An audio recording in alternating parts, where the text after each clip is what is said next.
BPL শেষ, অন্যান্য দলগুলোর মতো টি-20 বিশ্বকাপের ব্যস্ততাও নেই বাংলাদেশের ক্রিকেটারদের। তবে ফিটনেস ধরে রাখতে ফাঁকা সময়ে বিশেষ ক্যাম্প শুরু করেছে বিসিবি।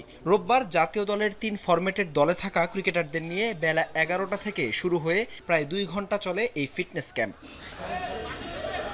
মুশফিক, মিরাজ, নাসুম, খালেদ, শরীফুল সহ 24 জন ক্রিকেটার নিয়ে প্রথম দিনের সেশনে জোর দেওয়া হয় রানিং। এরপর 5 ফেব্রুয়ারি থেকে শুরু হবে 3 দল নিয়ে বিসিবির অদম্য কাপ। টি-20 ফরম্যাটের এই আয়োজনে প্রাইজ মানি ঘোষণা করা হয়েছে 2.5 কোটি টাকার। মূলত বিশ্বকাপে ক্রিকেটারদের আর্থিক ক্ষতি পুষিয়ে দিতেই বিসিবির এই আয়োজন, বলছেন জাতীয় দলের ব্যাটিং কোচ মোহাম্মদ আশরাফুল।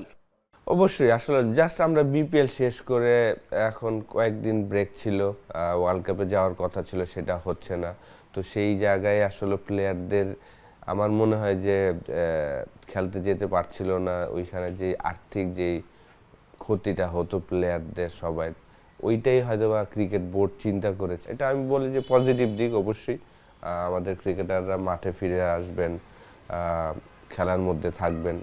বাংলাদেশের পরের বৈশ্বিক মিশন 2027 ওয়ানডে বিশ্বকাপ। তার আগে বেশ কিছু ওয়ানডে খেলবে টিম টাইগার্স। বিশ্বকাপে ভালো করতে হলে এই সংস্করণে আরও জোর দেওয়া উচিত ভাবনা সাবেক এই অধিনায়কের।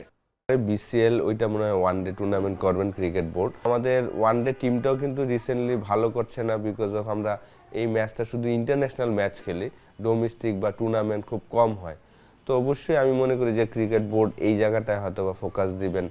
বেশ কিছুদিন ধরেই মাঠের ক্রিকেটের চেয়ে মাঠের বাইরের নানান ইস্যুতে জর্জরিত দেশের ক্রিকেট। ক্রিকেটাররা পেশাদার হলেও এমন সব ঘটনা প্রভাব ফেলে বলছেন আশরাফুল।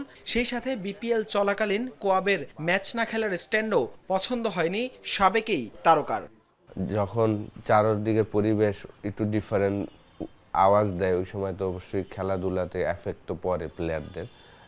যদিও তারা প্রফেশনাল প্লেয়ার, কিন্তু তারপরে আমার কাছে মনে হয় যে এই জিনিসগুলো যত কম হবে তখনই আসলে আরো ভালো রেজাল্ট করা সম্ভব। এটা তো অবশ্যই ভালো দিক না। একটা টুর্নামেন্টের মাঝখানে দেখেন এই ঘটনা হওয়ার কারণে কিন্তু বিপিএল একদম তলানিতে চলে গিয়েছে। হাসান আল মারুফ, যমুনা স্পোর্টস, ঢাকা।